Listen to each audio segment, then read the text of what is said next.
A game about crafting, collecting, and cats. Lots of cats. What more could you ask for? Welcome everyone, I'm Amor, and these are my first impressions of Mineko's Night Market.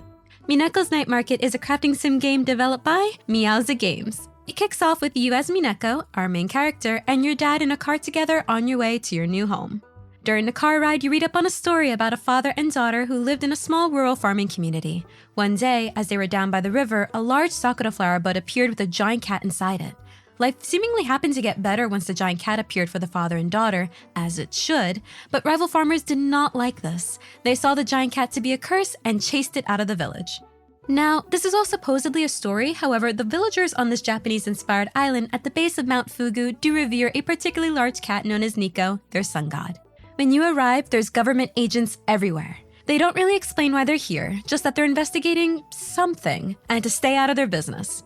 Cats are being captured everywhere by these agents, and you make it your mission, well, Bobo, your new kin neighbor, makes it your mission, to free all these cats and help him find Neko, who Bobo is certain actually exists.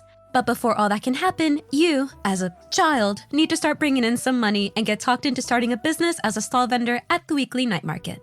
You see, every Saturday, a night market is held. Once flourishing with stalls to shop at, games to play, and people in active attendance, unfortunately has now dwindled to a shell of its former self. But with you as the newcomer in town, maybe you can breathe new life into the market. From here on out, you'll spend the majority of your time collecting materials to craft into items to sell and make money every Saturday. And trust me, money is good to have in this game. The gameplay is honestly the epitome of cozy and chill. You take the bus to different locations, collect flowers, wood, paper, etc., go home, and craft them into cool things.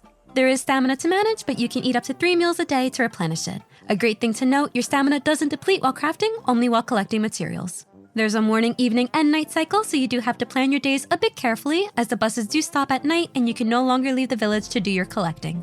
The crafting system is made up of mini-games at your workbench that vary depending on what type of crafting table you are using. You'll have a variety of crafting recipes to choose from that you gain from fulfilling various fetch quests for the villagers in town. I like the simplistic nature of this game. Down to its core, it's very wholesome. Oh, and yes, you can pet the cats. All of the cats. There are some puzzles sprinkled into the gameplay, but they're rather straightforward, so nothing really here to worry about if you're someone that normally struggles with them. Now, for a couple of things that really disappointed me with the gameplay. There is a severe lack of things to do early game outside of just collecting resources to craft and sell.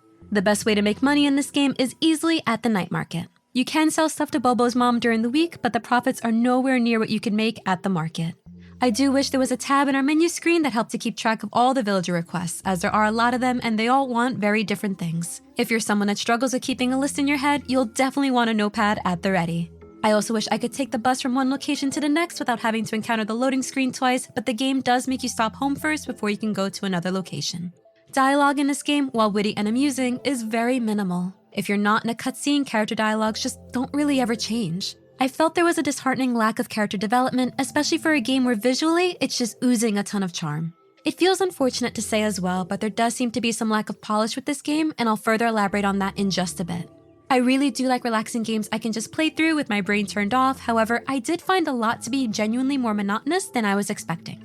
The plot isn't anything fancy, and it doesn't need to be, honestly. The plot we're given is rather silly, but it suits the game's vibe. It doesn't take itself seriously, but eventually something rather shocking does happen. A girl from your village goes missing. Not only that, but something destroyed a fence in town, however, I got no dialogue about it. No cutscenes. Nothing. I played out the rest of the season, waiting for Bobo's mom to stock this new sewing bench she's been talking about for weeks, but she never does. After some research online, I learned I ran into a pretty bad bug that other players, sadly, have also run into. Progression is just completely halted because an important cutscene you're supposed to have involving Neko, the giant cat, never happened for me and others. But I really wanted to give it another shot, so I played through the whole first season again with my fingers crossed. And hey, I didn't run into that bug again. I was able to make progress my second time around, meet Neko finally, grow some cats, but there were still problems. That girl I told you about earlier that went missing? Well, she's still missing according to the plot dialogue, but she's right here. And there. Oh, and at the night market too for some reason behind her grandma? There was also a point where agents were lollygagging by the village entrance with these text bubbles, but for whatever reason, I couldn't interact with them, and it would cause the text bubbles to appear for me too, constantly interrupting my interactions and just appearing randomly while exploring. I could only break out of it by going to sleep and waking up the next day. However, if those agents were outside again, I was stuck with it once more for the whole game day.